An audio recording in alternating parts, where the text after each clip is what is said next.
Hello, everyone. Thank you for joining me. My name is Deja Scott, and I'm excited to present to you an overview of the hernia repair surgery, focusing on both surgical procedure and essential instruments used during this operation.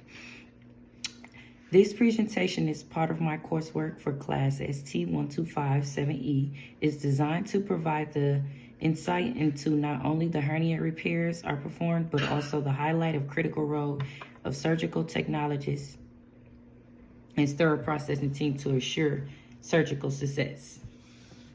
Let's begin by taking a closer look at what a hernia is, why the surgical repair is necessary, and how we prepare in the operating room.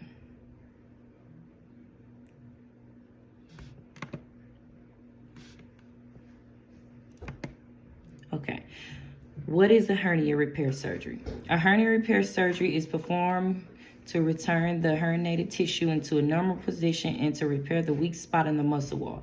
This is done using stitches or a mesh to help support the area to prevent the hernia from coming back. The purpose of the surgery. This surgery helps stop pain to prevent complications like bleeding, strangulation, organs, and supports the weak spot so another hernia doesn't happen.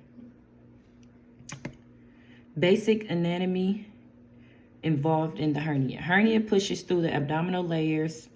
Hernias happen where the structures like spermatic cord pass through the muscle. The surgeon moves the hernia sac back and repairs the weak area mesh of sutures. That's just a picture there.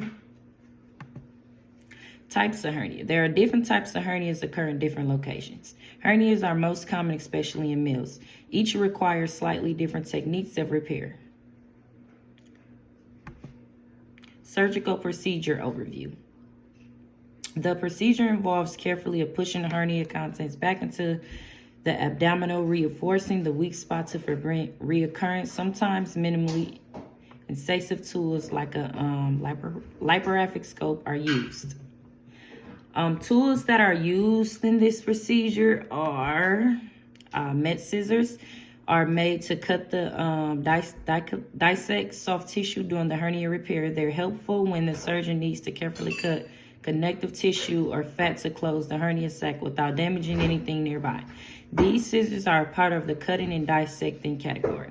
When we inspect them in sterile processing, we check the blades and sharpen clean the hinge. The hinge should open close smoothly. We also make sure there are no rust, cracks, or damage that could affect the performance of the patient's safety. Those are those. Instrument 2, the Alice tissue forceps are used to grab and hold the tissue during the surgery. In a hernia repair, the surgeon may use them to hold onto the hernia sac or surrounding tissue to keep it steady while they work. These fall under the grasping and holding category. When inspecting Alice forceps, we look closely to the teeth and make sure they're in good shape. Line up properly. The ratchet should lock and unlock, no issue. If any part is misaligned or damaged, it could harm tissue and make the tool unreliable. Instrument 3 are the Baycock forceps. This instrument is designed gently to hold delicate tissue during surgery, especially soft tissues like the intestines or fatty tissue. It falls under the grasping and holding category because it makes a purpose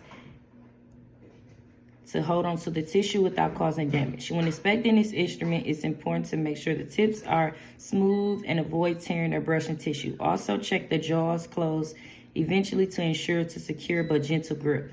Proper inspection helps maintain the safety and ensure the instrument works correctly during the procedure.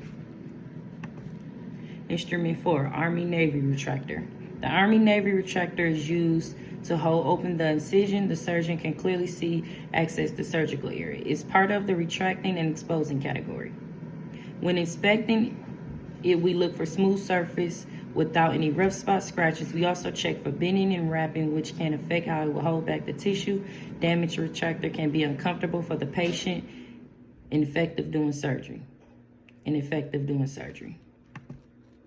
Instrument and cleaning. Sterile processing technicians check the instruments for damage and cleanness. Damaged tools can cause harm to patient and make surgical delays.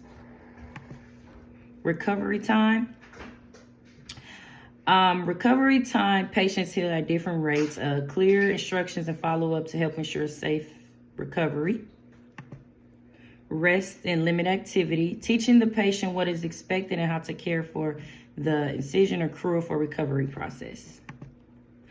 Conclusion, understanding the anatomy, procedures, and tools of a hernia surgery helps everyone involved in the surgical care form OR SPD.